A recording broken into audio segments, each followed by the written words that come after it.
Tetap semangat suaranya nih, ada yang semangat dari tadi. Mantap, mantap. Siap. Alhamdulillahilladzi arsala rasulahu bil huda wa dinil haq liyudhhirahu 'ala dini kulli wa kafa billahi shahida. Asyhadu an la ilaha illallah wa la syarika lah wa asyhadu anna Muhammadan abduhu wa rasuluhu la nabiyya ba'da. Wa qala ta'ala a'udzu billahi minasy syaithanir rajim. Bismillahirrahmanirrahim. Ya ayyuhalladzina amanu taqullaha haqqa tuqatih wa la tamutunna illa wa antum muslimun. Wa qala ta'ala Subhanalladzi asra bi 'abdihi lailan minal masjidil haram ilal masjidil aqsa alladzi barakna haulahu linuriyahu min ayatina innahu samiul basir. Shadaqallahul adzim wa sadaqar rasulul karim. Yang terhormat Pak Amar Fathullah MPDI, dan yang kami hormati Ketua Rohis An-Nahl SMA Negeri, dan teman-teman sekaligus mungkin ada alumni terus serta anggota Rohis An-Nahl. Semoga Allah dengan bacakannya surat Al-Isra yang di dalamnya adalah keberkahan, semoga Allah memberkahi kita semuanya di sini malam hari ini. Amin. Teman-teman semuanya, ada yang mau berhitung tidak? Dari mulai kita balik, dari mulai kita umur kita balik sampai hari ini, kita sudah berapa tahun? Ada yang mau jawab? Dari mulai kita balik nih ya, balik ada yang berarti ada yang mimpi basah, ada yang datang bulan. Itu sampai malam hari ini teman-teman sudah berapa tahun? 5 tahun. 5 tahun. Oke, rata-rata 5 tahun. Rata-rata 5 tahun. Berarti sudah 5 kali mengikuti Isra Mi'raj. Dan orang sudah 5 tahun berarti sudah minimal 5 pembicara, sudah 5 kali mendengar surat atau ayat ini, ayat Al-Isra ayat 1. Kemudian apa lagi? Sudah mungkin membaca beberapa kisah-kisahnya terkait dengan Al-Isra Al-Mi'raj. Pertanyaan saya buat teman-teman semuanya yang mengikuti kegiatan malam hari ini, karena sudah 5 kali ya, di mana Nabi Muhammad kan terjadinya Isra wal Mi'raj ini malam hari. Nah, sebelum terjadinya Isra Mi'raj ini, di mana posisi Nabi Muhammad itu sedang tidur? Di rumah siapakah atau di lokasi manakah Nabi Muhammad diposisikan sebelum beliau Isra wal Mi'raj oleh Allah Subhanahu wa taala? Ada yang mau ngejawab?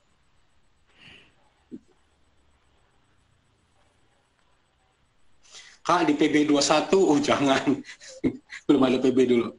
Kak di Chandra, Kak di Moka, waduh. Bukan, itu kita mungkin malam-malam masih nongkrong di mall. Ya. Kalau nggak ada yang jawab, saya kasih clue-nya. Jadi di salah satu rumah istri Rasulullah yaitu Ummu Hani. Jadi Ummu Hani ini rumahnya seberang dari Masjidil Haram. Jadi peristiwa di ayat ini juga dijelaskan bagaimana peristiwa sebelum kita nanti bicara bagaimana teladan, bagaimana hikmah dari balik peristiwa ini yang kemudian bagi kita yang hidup di era milenial mudah-mudahan bisa dijadikan sebagai teladan dan beberapa hikmah di dalamnya. Teman-teman semuanya, jadi beliau itu di rumah Ummu Hani, peristiwa di malam hari jelas. Kemudian sebelum peristiwa itu terjadi, itu ada 3 orang yang akan mendatangi Rasulullah. Sebut saja di beberapa mufassir itu disebutkan itu adalah 3 malaikat yang diserupakan, yang dia ada di wujud manusia, berwujud manusia malaikatnya. Kemudian mereka saling bertanya, di mana orang yang dimaksud, mana Muhammad? Itu yang di tengah gitu. Sepertinya yang di tengah kan gitu. Jadi mereka berdiskusi, kemudian langsung saja, jadi tanpa mungkin terlalu panjang, saya akan coba ambil beberapa poin-poin intinya yang terpenting. Peristiwa di malam hari di rumah Ummu Hani. Kemudian kita ingat bahwasanya ini ada 3 orang malaikat yang mendatangi Rasulullah, kemudian membawanya bersama malaikat Jibril itu di salah satu sumur. Sumur apa itu? Tentu bukan sumur atau bukan tempat air minum isi ulang. Ini tempat di mana salah satu sumur yang diberkahi Allah Subhanahu wa taala. yaitu sumur Zam-Zam. Ini melalui satu sumurnya. Kemudian ada proses apa? Ada proses apa? Ini yang kita bareng-bareng harus juga ngerti. Sekalipun kita sudah 5 kali ikut Mi'raj. Apa itu? Proses operasi pertama kali di dunia. Dahsyat ya. Jadi bukan dilakukan oleh seorang dokter yang mungkin dari Harvard, dari mana? Cambridge, bukan dari apa? Istanbul Unif. Ya. Bukan dari dokter-dokter UI, bukan. Ini adalah dokter pertama juga yang melakukan operasi bedah di muka bumi. Ya, yang dibedah adalah sosok manusia yang mulia, yaitu Nabi Sallallahu Alaihi Wasallam. Terus ngerti, ini proses terjadi operasi. Ya, jelas kejadiannya itu dibelah, ya, mulai dari tenggorokan sampai menuju ulu hatinya, ya, dari tenggorokan sampai menuju ulu hati. Apa yang dibersihkan, apa yang diambil oleh malaikat Jibril? Malaikat Jibril sendiri yang langsung mengoperasi, membelah dadanya, membelah dari tenggorokan sampai menuju ulu hati. Yang diambil adalah bagian perutnya, bagian perut, dan dibersihkan juga isi dadanya, isi perut dan dadanya. Dibersihkan dengan apa? Kalau dijelaskan di beberapa mufasir, sebut saja apa tafsir milik Wahbah Zuhaili, Dr. Wahbah Zuhaili.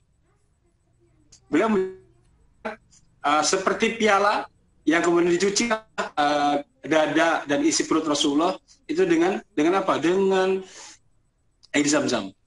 Kemudian setelah selesai dijahit kembali, kemudian langsung Nabi Muhammad dibawa oleh malaikat Jibril dengan ruh, ya, dan jasadnya. Ini penting nih. Ya, ini penting nih. Nah, pertanyaan yang ketiga, diperjalankan malam hari. Kita bedah pelan-pelan sebelum kita nanti melanjutkan beberapa kisah yang juga mesti ngerti ketika nanti kita ditanya oleh anak-anak kita, ya ditanya oleh apa, kalau di sini ada yang suami, mungkin ada calon istri yang kita nanti ngerti, ngejelasin. Ini peristiwa maha agung, ini beberapa peristiwa yang di dalamnya juga banyak ilmu yang kita perlu ngerti. Ya, kita pelan-pelan ya. Subhanalladzi asra bi abdihi. Subhanalladzi, maha suci Allah yang telah memperjalankan. Maka Isra itu adalah memperjalankan. Asra bi abdihi. Siapa dia diperjalankan? Hambanya. Hamba siapa yang dimaksud? Nabi Muhammad SAW. Yang di situ adalah Allah, hamba yang dimaksud adalah Nabi Muhammad SAW. Kapan kejadiannya? Allah SWT sangat detail banget melihat, menjelaskan bahwasanya di saat selesai kejadian Isra Mi'raj itu, beberapa orang Quraisy itu sampai tidak percaya, dan sahabat yang pertama kali mempercayai apa yang sudah dilakukan oleh Rasulullah setelah Isra Mi'raj itu adalah Abu Bakar As-Siddiq. Maka juga ada istilah kejadian memberikan gelar kepada Abu Bakar adalah As-Siddiq, karena dia mempercayai. Saat itu orang-orang Quraisy tidak mempercayai sama sekali. Dan Abu Bakar bukan berarti tidak juga tanpa sebab dia mempercayai. Dengan dia pelan-pelan menyimak ayat ini turun, bi abdihi lailam, di malam hari. Allah sangat detail banget ya, Masya Allah, Allahu Akbar. Allah sangat detail membahas peristiwa ini agar orang-orang yang membacanya, agar orang-orang yang mengambil hikmah dari peristiwa ini semakin mantap akan beriman kepada Allah, beriman kepada Rasulnya, beriman kepada kitabnya. Lailam minal masjidil haram ilal masjidil aqsa, sampai disebutkan tempatnya, waktunya gitu. Ini dahsyat banget ini. Beda dengan beberapa kupasan di beberapa ayat atau tafsir yang lain. Ya, minal masjidil haram ilal masjidil aqsa. Haram dia haramain di Mekah Al-Mukarramah. Ya, tempatnya ada di Mekah, tempat di mana setelah peristiwa tadi disucikan, dinaikkanlah Rasulullah di salah satu kendaraan. Nah, kendaraan nih. Pasti tapi ingat teman-teman, kalau yang di TPA pasti kayak gini. Apa itu? Buruk. Buruk ini salah satu kendaraan yang digunakan. Dia seperti kuda, tidak lebih dari kuda, tapi tidak lebih besar daripada kuda, tapi tidak lebih kecil daripada keledai. Dan kecepatannya itu, nanti teman-teman yang fisika, anak-anak IPA ini mungkin bisa menghitung jangkahannya buruk itu sejauh mata memandang. Itu gimana tuh berarti ya? Kalau teman-teman yang IPA, hitung-hitungannya mungkin detailnya ngerti. 1 kali jangkauannya itu sejauh kali mata memandang. Tempatnya ada di Mekah, tempat startnya, ya, menuju Al-Aqsa, ilal Masjidil Aqsa, berarti dari Masjidil Haram ke Masjidil Aqsa. Kenapa ke Masjidil Aqsa? Malam ini kita kupas. Apa alasannya dipilih Masjidil Aqsa? Kenapa tidak di Masjid Istiqlal? Kenapa tidak di Masjid Taqwa Metro? Tapi ilal Masjidil Aqsa. Dipilihnya Palestina, dipilihnya Masjidil Aqsa. Ada rahasia yang malam hari ini saya kepingin detail di sini, dan kenapa dipilihnya Palestina, kenapa dipilihnya Al-Aqsa. Al-Aqsa kenapa disebut Al-Aqsa? Aqsa jauh, artinya jauh. Disebut Aqsa itu dia jauh. Ya. Isra tadi memperjalankan, diperjalankan, memperjalankan. Ya. Baitul Muqaddas, Baitul Masjidil Haram, Masjidil Aqsa, dan disebut di tempat yang lain Baitul Muqaddas. Baitul Muqaddas itu di Elia. Elia itu tepatnya sekarang disebutnya Yerusalem. Ya, Elia masih nama kota juga. Tempat di mana asal para nabi terdahulu. Ya. Mulai dari sejak Nabi Adam alaihissalam, banyak nabi yang dilahirkan, yang berhijrah di sini. Kebayang nggak? Ini salah satu keajaiban kenapa dipilihnya Isra wal Mi'raj. Ya, Isra-nya itu ke Masjidil Aqsa. Alasannya salah satu yang pertama adalah di sini adalah bumi tempat para nabi. Ya, bumi tempat di mana nabi dilahirkan, nabi diwafatkan, para nabi dihijrahkan menuju Al-Aqsa. Kemudian yang kedua, alasan kenapa dipilih bukan di Indonesia, bukan di Saudi malahan. Tempat ujung dari peristiwa sebelum Mi'rajnya ya. Itu kenapa dipilihnya Isra-nya itu ada di malam itu, setelah dari Mekah menuju Masjidil Aqsa. Itu karena selain di situ tempat para nabi transit, para nabi meninggal dan dilahirkan, di mana Palestina Al-Aqsa menjadi ardul berarti bumi di mana nanti kiamat. Jadi kalau di salah satu ayat itu ada makanul qarib, jadi tempat yang terdekat. Jadi menyebutkan semacam di mana atau kapan, di mana lebih tepatnya di mana sangkakala itu akan dihidupkan. Di beberapa para mufasir mendefinisikannya, mendetailkannya, ada satu titik di mana itu di Masjidil Aqsa, yang di mana di situ tempat ditiupkan sangkakala, di situ juga nanti tempat dikumpulkannya para umat manusia ketika hari akhir, di mana hari manusia semua diadili. Ya. Ini kelebihannya. Ya. Terus apa lagi? Di sini juga didefinisikan sebagai Ardul Isra wal Mi'raj yang malam hari ini kita bahas. Nah, teman-teman semuanya,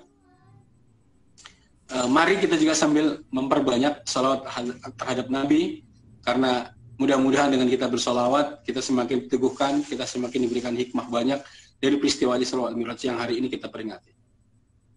Kemudian lanjutannya, kita bedah sedikit beberapa tafsir yang menyertai dari ayat ini. Alladzi barakna haulahu, Masya Allah. Alladzi barakna, yang telah kami berkahi. Haulahu, ya, haulahu, sekelilingnya. Yang diberkahi sekelilingnya. Apa yang diberkahi? Para mufasir, terutama Wahab Az-Zuhaili, Dr. Wahab Az-Zuhaili menafsiri sebagai tanaman-tanamannya dan hasil buah-buahannya. Maka berdoa kita bisa umroh plus ke Palestina. Semoga kita juga bisa sholat di dalamnya. Ya, buah yang ada di sana, zaitun, anggur, apel, itu di luar ukuran umumnya buah. Ya, karena nggak gampang juga. Pupuknya itu bukan pupuk organik, bukan hanya pupuk, mungkin ada yang mungkin pestisida kalau di Indonesia, tapi ini ada pupuk darah para syuhada, darah para pejuang, ya, yang mempertahankan Al-Aqsa dan tanah Palestina. Ukurannya tidak, kalau nyebut orang anak hari ini, ukurannya tidak manusiawi ya sebenarnya, karena ukurannya lebih dari, seperti melebihi dari ukuran standar buah-buahan. Kemudian apa lagi? Linuriyahu min ayatina. agar kami perlihatkan kepadanya sebagian dari tanda-tanda kebesaran kami.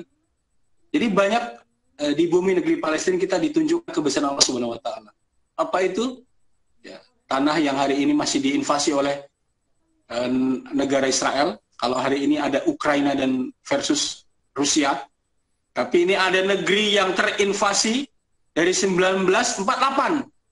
1945 mereka mendukung kemerdekaan kita. Jadi Palestina menjadi salah satu negara yang mendukung dan memberikan dukungan terhadap kemerdekaan Indonesia. Jadi ada tiga negara. Maka hari ini kita bersyukur. Wujud syukurnya semoga dengan kita berisra wal mi'raj memperingati Isra Mi'raj ini, kita mengenang kembali juga sumbangsi keluarga dan saudara muslim kita yang ada di Palestina, yang dulu mereka memberikan juga hartanya, bukan hanya dukungan secara kertas, tapi memberikan sumbangsi hartanya untuk negara kita awal berdirinya. Ya. Dulu mereka diwakili oleh salah satu amir di negeri Palestina, yaitu Amin Husaini namanya. Itu memberikan dukungannya pada saat itu beberapa pembesar negara kita berkunjung langsung dari Mesir, kemudian menuju ke Palestina untuk meminta dukungan, dan mereka memberikan dukungannya serta bantuan harta. Ini yang perlu kita catat karena nggak ada di sejarah, teman-teman. Nah, yang perlu kita juga dalami lagi, kita di sini diperlihatkan di ayat ini, Allah akan perlihatkan kepada sebagian dari tanda-tanda kebesaran. Apa itu?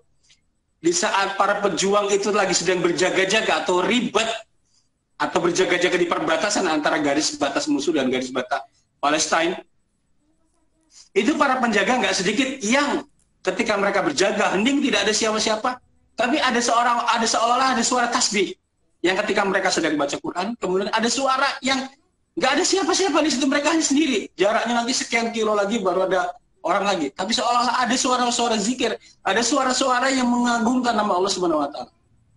Maka para ulama di sana, kemudian para relawan, kemudian para syekh yang sempat tinggal di Indonesia itu memberikan kabar kepada kami. Itulah bagian dari kebesaran bumi Palestina yang batunya, yang pasirnya, yang pohonnya berzikir kepada Allah Subhanahu wa taala. Kan di salah satu hadis dan ayat Al-Qur'an itu kan ikan-ikan di laut pun bertasbih menyebut kebesaran Allah Subhanahu wa taala dan mendoakan bagi orang-orang yang hari ini memperjuangkan agamanya Allah Subhanahu wa taala. Hari ini teman-teman yang ada di luar sana nggak rugi. Kalian bergabung, kalian hari ini menyuruh kebaikan, kalian sedang didoakan ikan-ikan yang ada di lautan. Berapa jumlahnya? Masya Allah. Kita nggak bisa ngitung deh ya, aduh capek deh gitu. Nah, teman-teman semuanya, mari kita lanjutin di ayat berikut, sambungan dari ayat berikutnya. Ya, tetap di ayat 1. Ya, innahu wasamiul basir, sungguhnya dia maha mendengar lagi maha mengetahui. Dari apa yang hari ini kita dikisahkan, teman-teman, dari kisah yang tadi sempat saya nukil, ya sempat saya cuplik dari beberapa kebesaran Al-Aqsa, kebesaran dari tanah Palestina, yang dimana hari ini masih terinvasi, yang dimana masjid ini, nah ini juga ada sejarah yang kita harus teladan ini. Sekalipun kita jauh dari Al-Aqsa, tapi kita selalu, Indonesia masuk ke dalam 5 besar negara yang punya sumbangsi terhadap Palestina. Jadi kita hari ini nggak pernah putus untuk selalu menyumbang. Indonesia masuk negara 5 besar yang selalu setiap bulan berkontribusi secara mal atau harta untuk perjuangan mereka di sana. Mudah-mudahan kita tetap tidak terputus ya, teman-teman di Anahal, di Semanda, atau di Indonesia secara umum.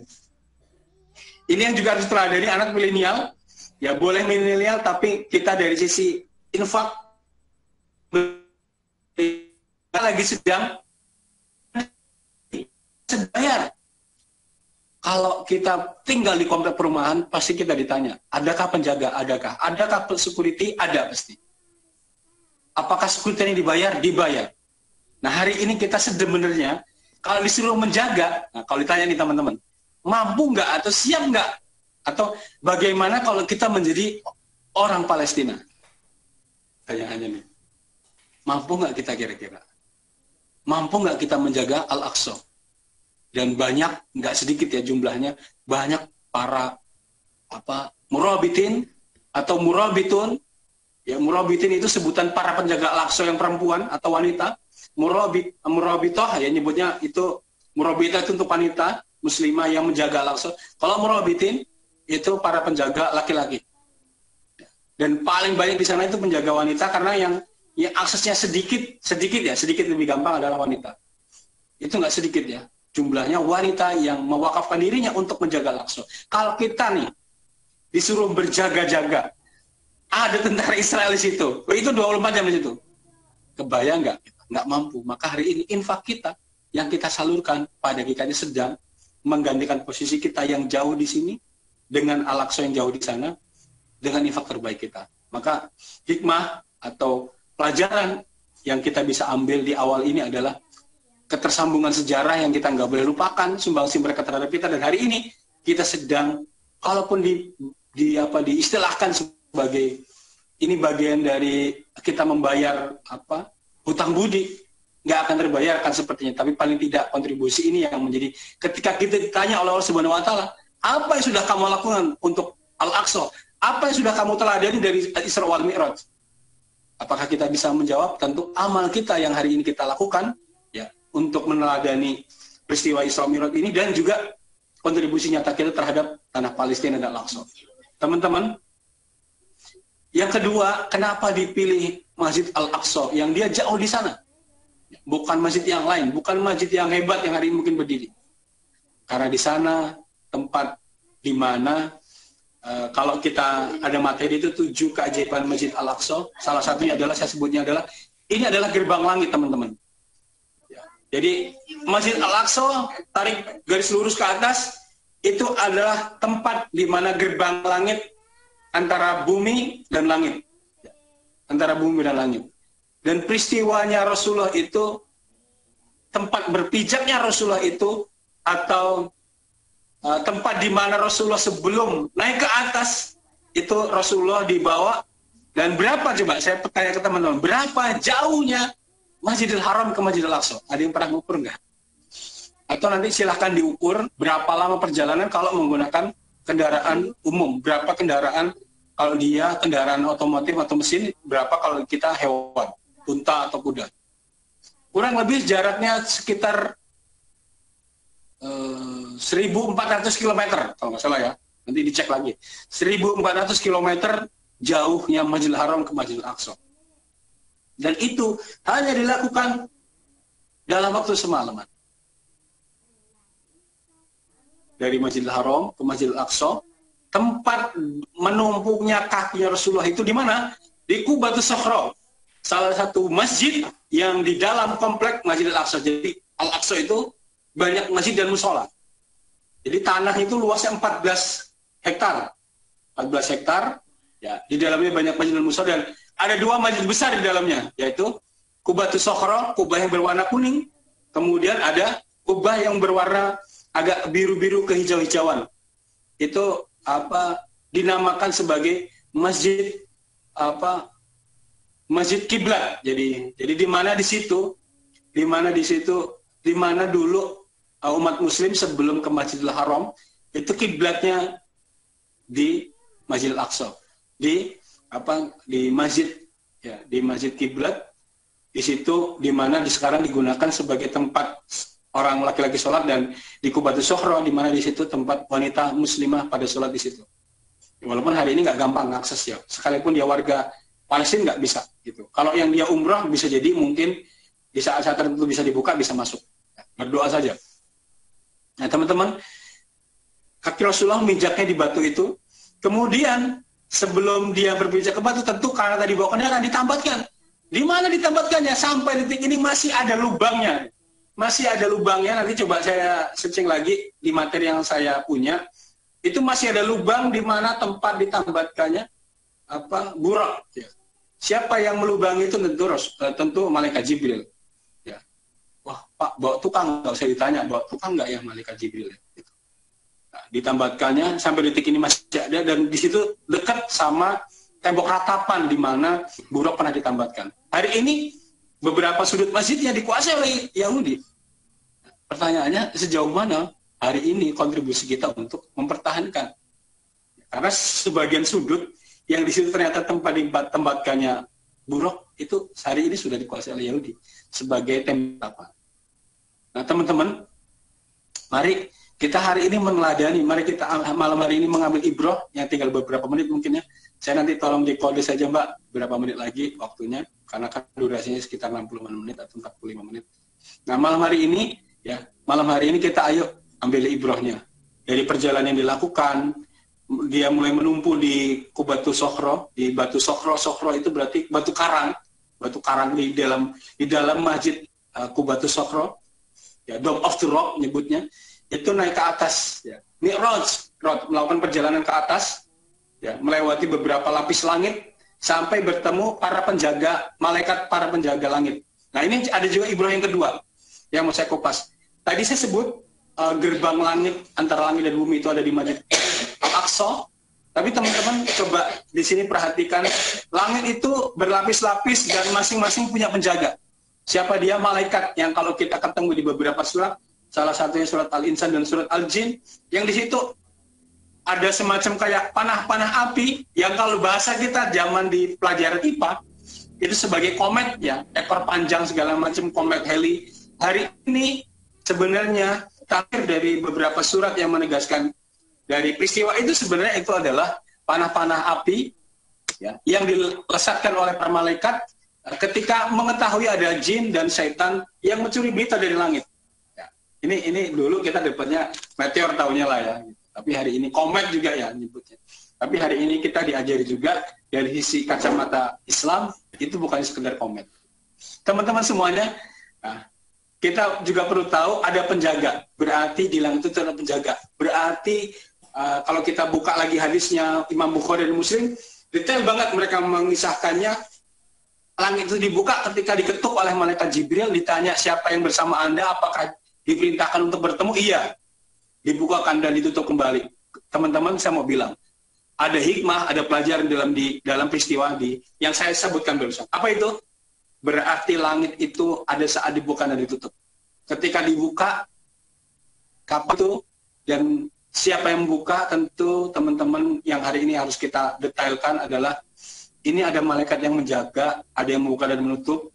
Maka saat dibukanya pintu langit, maka ada momen di mana doa-doa kita bisa dikabulkan oleh Allah Subhanahu wa Ta'ala. Terus gimana Kak kalau saya nggak tinggal di Al-Aqsa? Gimana kalau saya tinggal di Masjidil Haram? Nggak usah sedih, nggak usah baper, nggak usah cengeng. Kita bisa menemui momen ini kapan? Di 4 rakaat, ya, 2 rakaat atau 4 rakaat dengan 1 kali salam sebelum atau qobliyah duhur. Siang hari tentu ya. Ini di mana pintu langit dibuka. Bisa dibuka salah satu tafsir di surat An-Naba. Abu-abu sama ya. Jadi pintu-pintu langit itu dibuka. Ya. Itu momen di mana teman-teman bolehlah angkat tangan kita mendoakan orang tua, mendoakan saudara, teman, guru, ya dengan doa-doa yang terbaik. Jangan pelit dengan doa ya. Doa orang lain itu akan kembali kepada kita. Karena ada malaikat yang bertugas yang mengamini, seperti itu juga buat kamu. Enak ya, simple sebenarnya. Mendoakan orang lain nggak rugi, karena akan kembali kepada kita. Maka hati-hati bagi kita yang sering mendoakan teman-teman kita, sahabat kita, guru kita, yang kita jahilin, kita buat nangis, kita doakan jelek guru kita. Masya Allah, itu akan kembali kepada kita. Kita hindari doa-doa yang buruk bagi orang lain. Teman-teman, saat ini, momen ini harus kita ambil dan kita angkat tangan kita saat 4 rakaat atau 2 rakaat, totalnya 4. Ya, di saat sebelum sholat duhur. Teman-teman semuanya, ini momen berarti dibuka. Naiklah bertemu dengan beberapa malaikat, bertemu dengan beberapa nabi. Ya, yang nabi nanti ditunjukkan ada yang sama hampir mirip dengan Nabi Muhammad, ada yang mirip dengan beberapa sahabatnya Nabi Muhammad, gitu ya. Wajah-wajah nabi tersebut. Jadi kalau diingat hadis ini, hadis yang panjang di Bukhari dan Muslim, itu nabi tidak meninggal. Para syuhada sebenarnya tidak meninggal. Termasuk bisa, itu tidak meninggal. Karena nanti dia akan turun kembali di Menara Putih Masjid Damaskus. Teman-teman, apa yang kita mau ambil lagi? Ini ada peristiwa nego. 50 rakaat Rasulullah menerima apa? Menerima kewajiban sholat dan juga umatnya. Kemudian Nabi Musa itu memerintahkan untuk lobby lagi. Muhammad melakukan lobby kepada Allah Subhanahu wa Ta'ala agar diringankan. Kenapa? Nabi Musa tidak melihatnya tidak akan mampu umatmu. Balik lagi sampai mondar-mandir kurang lebih 2-3 kali, kemudian diringkasnya jadi 5. Maka hari ini kalau kita tidak mendapati 5 waktu sholat kita, kalau anak Rois Anahal saya rasa bukan nggak sholat ya, tapi bisa jadi perjuangannya adalah antara berjamaah atau tidak kan gitu. Hari ini ya upayakan kita berjamaah.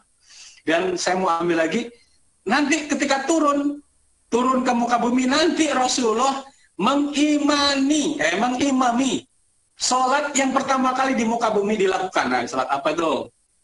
Ada yang tahu nggak? Sholat yang pertama kali dilakukan di muka bumi, imam terbaik yang melakukannya dan jamaah terbaik juga yang menjadi jamaahnya. Ada 350.000 nabi dan rasul yang sholat bersama imam terbaik. Siapa itu? Nabi Muhammad SAW. Di sini ada ibrah yang ketiga, di mana Nabi Muhammad sebagai penutup para nabi diserah terimakanlah tongkat kepemimpinan dari rasul sebelumnya kepada Nabi Muhammad SAW. Apa buktinya? Jadi imamnya Nabi Muhammad di depan para nabi dan rasul. Ya, kita nggak usah ragu. Maka hari ini kalau kita mendapati hari ini kita masih ragu, membela Islam masih ragu. Di India hari ini muslimah nggak bisa pakai hijab, pakai jilbab ketika mereka sekolah, terutama di sekolah-sekolah milik pemerintahan India. Kan sedih banget ya, sampai nyuwun sewu, mohon maaf banget ini, punten banget ya. Sampai mereka ada para pemuda-pemuda India itu melempari mereka dengan air dari got atau dari selokan, dilemparkan kepada para muslimah yang akan menyeberangi melintasi jalan. Itu bisa dilihat di beberapa Instagram atau YouTube ya, yang hari ini beredar. Ini kan menjadikan sampai mereka diperintahkan untuk keluar dari sekolah untuk tidak mengenakan hijab. Ini bagian pelajaran buat kita yang kita sebagai penerima tongkat estafet kepemimpinan Islam harus kita yakin kalau hari ini sedang menjadi pemimpin di muka bumi, apalagi kita disebut sebagai khalifah fil ard, ya, pemimpin di muka bumi. Dan kalau kita buka bukunya Samuel Huntington, di situ nanti benturan peradaban judulnya, ya, itu beliau mengupas, ya, jadi antara siapakah yang akan memimpin peradaban dunia ini, ya, setelah beberapa peradaban memimpin, Romawi pernah memimpin, Yunani pernah memimpin, tapi semuanya tidak bisa berkali-kali ya. Yang harus kita yakini di sini yang berulang-ulang adalah Islam. Teman-teman semuanya, di beberapa menit terakhir yang mungkin tersisa, yang juga kita perlu dalami lagi dari peristiwa malam hari ini dan kita bisa teladani adalah ada 7 karakter yang dimiliki oleh bangsa Palestina dan harus juga bisa menjadi karakternya anak-anak muda, para milenials yang hari ini mengikuti kajian malam hari ini. Yang pertama adalah as-sabat wal wafa, berani, setia, dan tangguh. Ini salah satu karakter yang dimiliki oleh para pemuda dan orang-orang di Palestina. Bangsa Palestina pun dikenal berani, tangguh, dan setia terhadap janji, membela rakyat, atau melindungi orang tertindas. Ini bagian karakter. Ya. Mereka bisa pegang janji, berani, dan setia. Kemudian tangguh. Ya. Ini yang juga mudah-mudahan dipunya ya. Mulai dari adik kita di rumah, mulai dari kakak-kakak kita, tetangga kita, adik-adik kita di rumah. Mudah-mudahan ini kita punya. Dipunya hari ini, berani, setia, dan tangguh. Terus yang kedua apa lagi? Memiliki perasaan bangga dan mulia. Bangga dan mulia, izzah.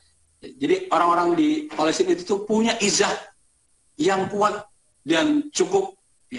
Cukup, mereka tidak, walaupun dalam kondisi kekurangan, terjepit, kesulitan, tertindas, mereka tidak menggadaikan. Mereka tidak menggadaikan harga diri mereka. Ini harus kita cermati. Ini jadi pelajaran buat kita ya, para millennials. Ya, idealisme, prinsip keislaman, kemudian harga diri seorang muslim itu tidak gampang dibeli, tidak gampang digoyahkan gitu. Ini sifat penting yang dimiliki orang-orang Palestina. Karena apa? Kalau mereka merendahkan diri, Masya Allah, itu sangat gampang dan menjadikan mungkin seolah mereka hidup gampang. Apa karena apa? Dengan merendahkan, ya mungkin Zionis, mungkin Israel itu gampang banget. Dan saya rasa izzah itu sudah diwariskan oleh para nabi dan rasul yang pada saat itu menyaksikan juga peristiwa Isra wal Mi'raj. Yang ketiga, karakter yang ketiga yang dimiliki oleh bangsa Palestina adalah sabar dan tahan banting. As-sabr wal matanah. Kalau pas lagi ada sirine, tahu ada serangan bom segala macam, mereka akan melakukan sekian waktu, bisa 2 hari, bisa 1 hari, hidup cuma kalau bawa kurma, cukupnya sudah. Tapi di sana apa yang terjadi? Mereka ngirupin lilin, mereka tilawah, mereka menghafal Quran, mereka setoran Quran, murojaah. Maka kita bisa, dan listrik di sana hanya itu, sisanya sekian jam itu mati. Airnya itu hanya bisa dikonsumsi 20%, yang 80% nggak bisa, karena Israel sengaja membuang radioaktif di sekitarnya. Teman-teman, apakah kita mampu? Tapi harusnya kita yang mungkin nggak seberat perjuangan orang Palestina bisa sabar, tahan banting, mati lampu sebentar, nggak usah panik, pakai data habis gitu ya, kan kadang kurang habis, nggak panik. Aduh, baterainya tinggal sedikit, aduh panik segala macam. Yang kita colokan, padahal masih 40% gitu. Pakai data masih 1 giga, oh udah panik segala macam. Kebayang kalau kita jadi orang Palestina. Ini yang dimiliki salah satunya. Apalagi karakter yang keempat adalah mereka tetap bisa tersenyum, kemudian senyum bahagia. Yang keempat ini adalah pandai dan kuat ingatan, kuat hifz wa zakirah.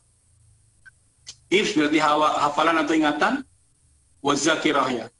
Jadi dia pandai dan kuat ingatannya. Maka sekitar 1.000 anak Palestina, 500 sampai 1.000 anak Palestina, kurang lebih 500 seingat saya, 500 setiap tahunnya anak-anak Palestina itu diwisuda untuk hafiz Quran 30 juz, bukan juz 30 ya. Kita hari ini masih ngapal juz 30 ini. Mereka 500 anak hampir setiap tahun diwisuda. Dan rata-rata mereka mulai hafal itu, mulai hafal, selesai menghafalnya itu mulai dari umur 7 tahun sampai mereka balik berarti rata-rata umur berapa kita? Mungkin ada yang 13 ya, ada yang 14, gitu ya. Ada yang 12. Ya. Mereka ketika sebelum balik, ada yang sudah balik, pertama balik mereka itu sudah hafal Quran.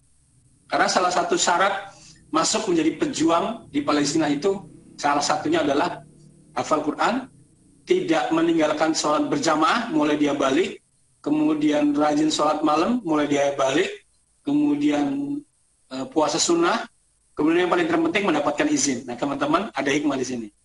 Jadi setiap kali kita akan berjuang, ujian, tryout, apalagi nyari pekerjaan, mau melamar, bagian di sini mungkin alumni, jangan lupa minta doa restu. Kan itu berjuang juga ya. Minta doa restu dari siapa? Dari sosok makhluk yang jadi utusan Allah Subhanahu wa taala. Apa itu? Orang tua kita, terutama ibu. Nah, terus yang berikutnya, salah satu kata yang dimiliki adalah yang kelima, pemberani, kesatria, dan suka menolong. Asy-syaja'ah wal butuliyah. Ya, pemberani, kesatria, suka menolong. Gimana nggak berani? Anak-anak kecil itu lawannya tank versus batu, tank versus ketapel, senapan versus hanya mungkin beberapa alat-alat sederhana. Saya tanya nih kepada salah seorang syekh yang hidup lama di Lampung pada saat itu, ya, dekat dengan rumah kami, juga saya pernah di Bandung, itu tinggal bersama mereka, ada 3 keluarga dari Gaza. Mereka mengisahkan, DNA mereka itu bukan DNA yang salah, orang tua mereka itu dahsyat banget. Atau kalau ditanya lagi, siapa lagi yang dahsyat di balik itu? Guru-guru mereka. Siapa lagi? Tetangga dan masyarakat mereka. Tapi apakah mereka dari lahir begitu? Enggak. Dulu Gaza terutama, itu banyak orang kaya, itu banyak orang yang meninggalkan jauh dari masjid.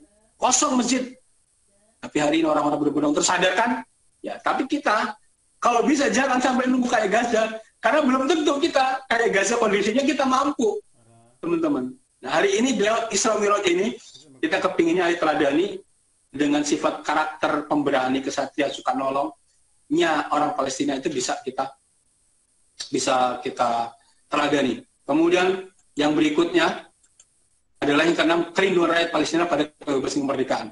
Al-Huriyah wa Istiqlal. Istiqlal itu maka disebut istiqlal kenapa? Merdeka, kemerdekaan.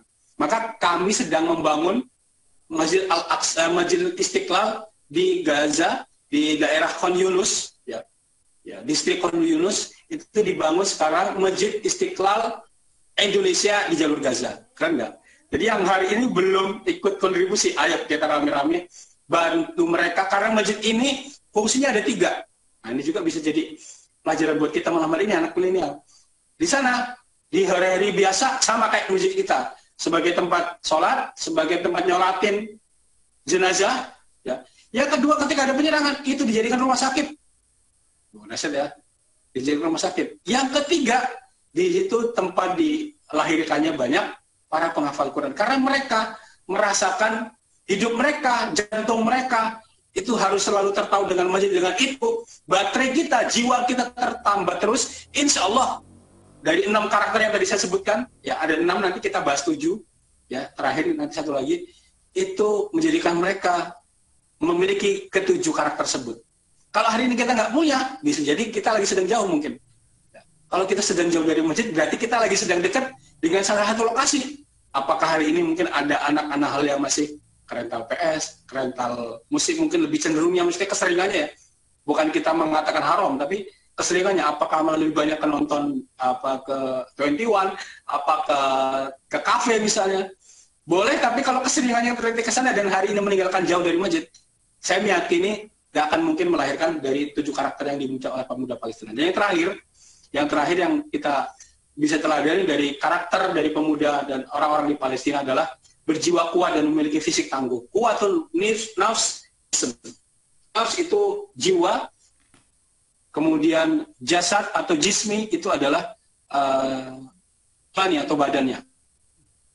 Kuat jiwa dan kuat, makanya kaitan dengan lagu Indonesia akan hidup bangunlah jiwanya, bangunlah badannya. Ini dahsyat banget. Lagu yang juga sebenarnya kita setiap hari Senin zaman kita sekolah. Sampai sekarang kita juga di sekolah. Nggak tahu udah nggak ada upacara lama gitu ya. Ini juga yang dimiliki oleh para pemuda di Palestina. Maka hari ini, ayo kita teladani ada 7 karakter yang dimiliki oleh bangsa Palestina. Dengan kita selalu memperingati Isra sudah 5 kali berarti. Dengan kita juga menambatkan hati kita ke masjid, semoga ini menjadikan kita memiliki 7 karakter dimiliki bangsa Palestina. Sebenarnya kalau waktunya masih panjang, saya ingin juga mengupas di samping ada 7 karakter pemuda Palestina, ada 7 misteri Masjid Al-Aqsa, dan ada 7 keutamaan tanah Palestina. Ini ada 3 tema besar yang sebenarnya kita mau kupas, tapi insya Allah nanti di lain waktu, apakah di Ramadan kita ada semacam kajian serial ke Palestina, boleh nanti silahkan aja diagendakan selama mudah-mudahan saya dikasih umur panjang dan berkah. Nanti kita bisa bareng-bareng mengkaji lebih detail. Termasuk ada 7 pahlawan atau sosok pahlawan yang menjadi pembebas Masjid Al-Aqsa. Dan teman-teman harus penasaran adalah nanti akan ada pembebas terakhir. Dan kalau ngelihat dari 7 pahlawan yang membebaskan Al-Aqsa itu tinggal 1 benua atau tinggal 1 jatah, 1 benua atau 1 wilayah yang belum dikasih jatah, teman-teman. Kalau dalam satu forum kita pernah mendengarkan kisah dari para relawan yang di sana, itu dalam satu forum itu ada orang Palestina, ada orang dari Turki, ada orang dari beberapa belahan, dari Arab Saudi, dari Qatar, termasuk dari Indonesia. Itu dalam satu forum itu ada seorang syekh yang mendalami kaitan dengan Baitul Maqdis Al-Aqsa, itu menyebutkan, dia menengok, nanti akan ada pembebas terakhir yang akan membebaskan kembali Masjid Al-Aqsa dari cengkeraman Zionis. Kemudian semua bangsa itu hampir dikasih jatah, ada Arab Saudi, ada dari Mesir, kemudian ada dari Irak atau Tigris. Tinggal nengok, dan saya itu nengoknya kemana? Ke arah salah seorang relawan dari Indonesia. Salah seorang ustadz yang dari Indonesia, tinggal negara antum, tinggal negara kamu yang belum dijatah, yang belum menerima jatah membebaskan Masjid Al-Aqsa. Allahu Akbar. Semoga ya, kita atau bisa jadi Rois Anahal ya, melahirkan sosok-sosok yang nanti kalaupun tidak disebut sebagai pahlawan tapi sebagai kontributor nyata dalam waktu pembebasan nanti yang terakhir, sekaligus menapak tilasi kajian kita malam hari ini, yaitu Isra wal Mi'raj. Nah, saya tutup dengan salah satu pahlawan yang sebenarnya menjadi sosok fenomenal, yaitu siapa dia? Salahuddin Al-Ayyubi. Kita pernah sering dengar. Nama lengkapnya Yusuf bin Najmuddin Al-Ayyubi. Ya, Al-Ayyubi ini gelar keluarganya. Dia seorang jenderal perang dari Kurdi atau dari Tikrit yang kemudian dia mendirikan dinasti Ayyubiyah di Mesir, Syam, dan sebagian Irak, Yaman, Hijaz. Ya, di daerah ini dia berkuasa, dan dia lahir di tahun 532 Hijriah. Dan jenderal ini lumayan cukup fenomenal, karena apa yang dilakukan, saya mau tutup dengan Salahuddin Al-Ayyubi bukan sendiri, tapi dia melakukan proses apa? Keliling ke beberapa negeri untuk mengumpulkan pemuda terbaik pada saat itu untuk membebaskan Al-Aqsa. Teman-teman, berarti ada upaya apa? Ada upaya orang-orang baik. Kita yang hari ini mendedikasikan diri kita, meyakini kalau kita ada di jalur yang baik. Teman-teman, nggak usah nunggu kita sampai harus membebaskan Al-Aqsa, tapi hari ini kita mengajak kebaikan untuk Anahal, untuk Semanda, untuk Metro, untuk Lampung, untuk Indonesia secara luas, untuk negara di dunia ini secara luas. Yakinilah itu sama saja juga peran yang juga dilakukan oleh seperti dulu Salahuddin Al-Ayyubi mengumpulkan para pemuda untuk kembali melakukan pembebasan. Mudah-mudahan ini menjadi manfaat buat kita dan pengingat buat saya, menjadi tazkirah buat saya, menjadi penguat dan penyemangat buat kita. Semoga kita menjalani dari 7 karakter yang ada pada para pemuda di Palestina. Dan dari Isra Mi'raj ini ada satu hal lagi, apa itu? Satu perintah selain tadi ada peristiwa operasi yang dilakukan pertama kali oleh Jibril. Saya satu kelupaan lagi, ada peristiwa yang di situ juga perintah dari malaikat Jibril, tentu dari Allah Subhanahu wa taala yang paling atas, itu untuk memerintahkan umat Nabi Muhammad untuk apa? Berbekam. Saya bukan promosi, saya juga tidak promosi di sini, tapi ada satu peristiwa yang kita diajarkan untuk ayo kita kembali lagi. Ya, ada satu pengobatan yang Islam itu langsung diajarkannya, kemudian diperintahkannya oleh Allah melalui malaikat Jibril untuk wahai Muhammad, perintahkan umatmu berbekam dalam satu hadisnya. Jadi yang hari ini belum, aduh apa sih berbekam? Bekam atau bekam? Bekam, bukan bekam. Atau hijama. Ini penting, apalagi di masa pandemi, teman-teman mungkin ini nggak ada kaitan apa Islamnya, tapi kalau saya boleh, ini juga salah satu rangkaian hadis panjang yang ada di peristiwa Isra wal Mi'raj. Jadi kalau ditanya, udah pernah belum? Nah, silakan dinikmati kenikmatan dan enaknya berbekam, karena ini pengobatan yang sudah direkomend oleh malaikat Jibril melalui perintah dari Allah Subhanahu wa taala. Wallahualam bisawab, mudah-mudahan ada yang bermanfaat. Kalau ada hal yang khilaf, salah kata saya mohon maaf, kepada Allah saya mohon ampun. Ikan sepat, ikan gabus, ya jangan campur ikan lele. Ya, makin cepat makin bagus, mudah-mudahan tidak bertele-tele. Karena mudah-mudahan bermanfaat. Saya Assalamualaikum warahmatullahi wabarakatuh.